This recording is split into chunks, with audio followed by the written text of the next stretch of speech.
The film opens on kitten bandits riding through the desert. European mercenaries William Garin and Piero Tavar hide out in a cave along with 3 other men. The men are traveling in search of black powder. In the cave, the men are attacked by a creature. William kills the monster and cuts off its hand so that he may find someone who can identify it. William and Tavar ride toward the Great Wall and are greeted with multiple arrows from Chinese soldiers of the Nameless Order. They are taken prisoner by the men and show them the monster's arm. The soldiers react with horror. General Lin, General Xiao, and strategist Wang question the men over where they came across the monster. When Lin asks why they are there, William lies and says they have come to trade but were ambushed. The soldiers are alerted to a sighting of more creatures making their way toward the wall. The generals gather their armies together and make their way to the top of the wall, with both William and Tavar still being held captive. Hundreds of monsters start running toward the wall, prompting the soldiers to attack.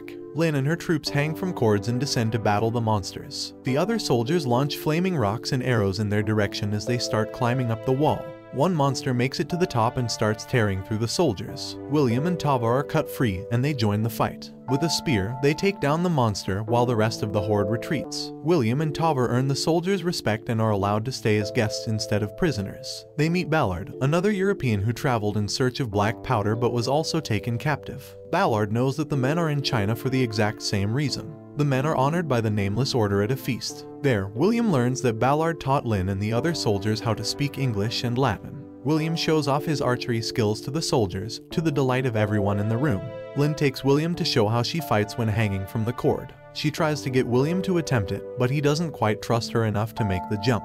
At night, Ballard comes up with a plan for himself, William, and Tavar to take black powder and make their escape while the soldiers are distracted in battle. William and Tavar speak to Wang regarding a magnetic stone William had on him when he fought the monster on the wall. Wang tells the men the legend of the monsters, known as the Taudi. 20 centuries ago, there was an emperor consumed by greed, so the heavens sent a meteor that crashed into a mountain and released the Taudi as punishment for the greed of mankind. Moments later, the soldiers are alerted to a disturbance near the wall once again.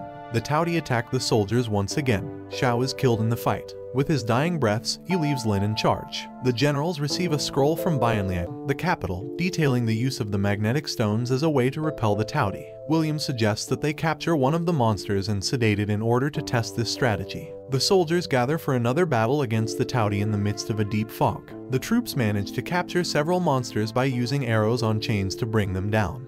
But William slides down a chain to make sure at least one of those monsters does not get freed by another, and Tavar jumps in to help William. Lin utilizes rockets made with black powder against the Taudi, causing some of the monsters to blow up. After a while, William passes out. William awakens with Lin sitting by his side as he's had his wounds tended. She confirms to him that the Taudi they ensnared was successfully taken in. Lin asks William about the outside world and comments that the greed of men is not so different than that of the Taudi. The soldiers stand cautiously around the caged monster as it thrashes about. Wang holds some magnetic stones stuck to a stick and hangs it near the monster's face. It retreats at the sight of the stones. One lieutenant says that they must bring the beast to the emperor. William goes to see Tavar in his room to thank him for his help. However, Tavar thinks William has pushed him and their goal aside in order to be a hero among the Chinese. He tells William that he will be nothing but a liar. William responds by holding a knife at Tavar's throat in anger. Taudi movement is detected at the bottom of the wall. The soldiers head down to investigate and discover a huge hole that the monsters created to get in. Meanwhile, Tavar and Ballard find black powder hidden within the walls. With the soldiers being preoccupied, the two use some of the powder for dynamite to blow open the door to the room where most of the powder is being kept. William hears the explosion and finds Tavar and Ballard taking materials. William says he was a fool for his original quest, but Tavar urges him to follow them. When that doesn't work, Ballard knocks William out and they run out. Fearing that nothing can stop the Taudi and knowing they have a limited amount of time left before an impending large-scale attack, the soldiers head on to Bianliang, the capital city. They show the emperor the caged Taudi. Lin finds a captured William and learns of his original intentions. She is infuriated and says she would kill him herself. A young soldier, Peng Yang, defends William and informs them that Tavar and Ballard took the powder. Lin orders William to be locked up while she and her troops go after the other two. Tavar and Ballard are riding through the desert. Ballard ditches Tavar when he senses danger approaching. Ballard is captured at night by the kitten bandits. They accidentally ignite his powder and blow themselves and Ballard up, while Tavar is taken by the Chinese soldiers. The soldiers use hot air balloons to fight the Taudi over the city, but the balloons start bursting into flames, sending some of the soldiers plummeting to their deaths. William is let out of his cell and is informed by Wang that the new objective is to kill the Taudi queen. William is about to board a balloon with Wang before Peng Yang arrives and requests to join them. The Emperor removes the magnetic stone from near the Taudi in order to assume control of the beast, but causes it to wake up and summon the other monsters to its location.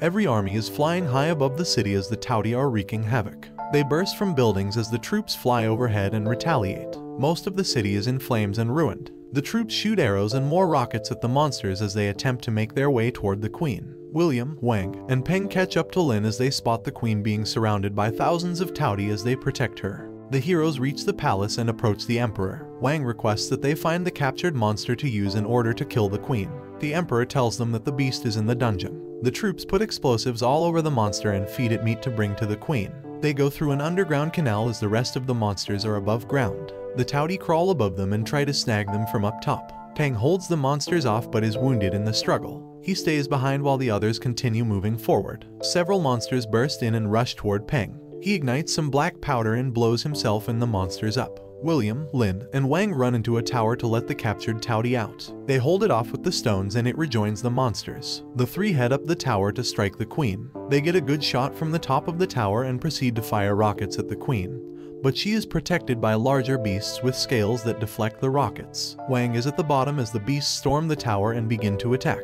Wang throws Lin a stone right before he is killed. William tosses the stone into the path of the Queen before Lin launches the rocket. The rocket explodes and obliterates the Queen, leading to the rest of the Taudi to drop dead. Upon their return home, Lin is promoted to Regional General. William is to be given a reward, namely a big quantity of black powder, but he instead chooses to have Tavar freed so that they may return to Europe. William and Tavar reconcile, and after bidding their goodbyes to Lin, they head on their way home with the cavalry following them for protection. Subscribe for more videos like this, turn on notification and leave a like to help the channel out. Thank you for watching. See you in the next one.